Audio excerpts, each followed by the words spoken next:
So, Happy Trans Day of Visibility, everybody. is that what it is today? No, it's actually 2 days ago. You missed it. I missed it. Sorry. Yeah, it's a thing. What do you meant? Are you meant to watch videos of trans people on that day or something, or to make them more visible to you? You're asking me now. Surely. What did you do to mark it? You did not know about it. You must have. No, I didn't really know much about. The toxic male ignorance over here is just cisgender, Neil, I think is the term you're looking for, not male. It's not about male or female anymore in that sense, you know. If it's toxic, it's because I'm cisgendered. I'm a transphobe. That's what you want to accuse me of, no? Say that on YouTube. Huh? Yeah, but don't admit it. We're on YouTube. No, I'm not saying I am what I'm saying. If you want to accuse me of something, right. You have to accuse me of transphobia for not being aware of it. Not being aware of what is it? Trans Day of Visibility? Trans Day of Visibility. Should they wear like high vis vests or something like that? I think they go into women's toilets and just let it all hang out. Right. It's visible, you know. Yep. Well, it's definitely taken a hold, shall we say? No. Yes. It's grabbed you it kind of grabs you by the balls in a certain sense, you know. No pun intended, you know. These days on social media and in the media, even in general, just look at. I mean, the media are reporting on it, obviously, and it's taken hold amongst the average people. Just check this from the Telegraph. Children allowed to self-declare gender at nearly half of UK schools. What the hell does that mean?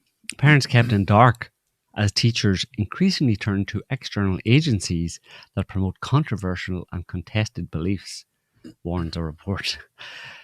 Controversial and contested beliefs like that there are only, you know, people that are born, human beings that are born, are either male or female.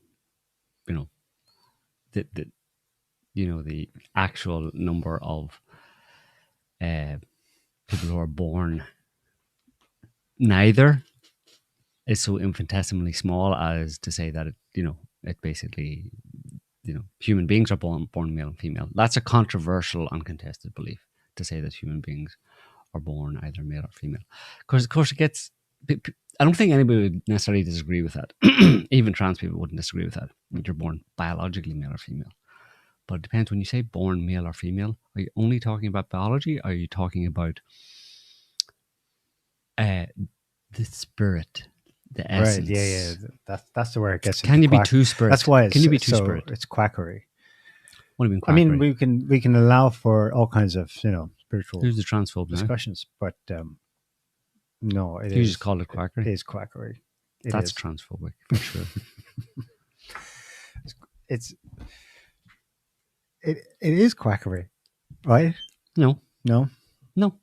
But you see, I didn't even recognize, or I wasn't even aware of the international visibility of trans people, whatever it was. But you were more informed than I was. But I'm more tolerant than you are. Tolerant. I don't mind them, but just don't want them to. No, it's not even. Yeah, exactly. Well, that's kind of the point in a certain sense. Well, this is dangerous. I mean, that's what's going on there is psychologically damaging to kids. Yeah, encouraging it in people who don't self. Because of course, when you say that article headline, children allowed to self-declare gender, children, can be encouraged to do that when they wouldn't do it otherwise.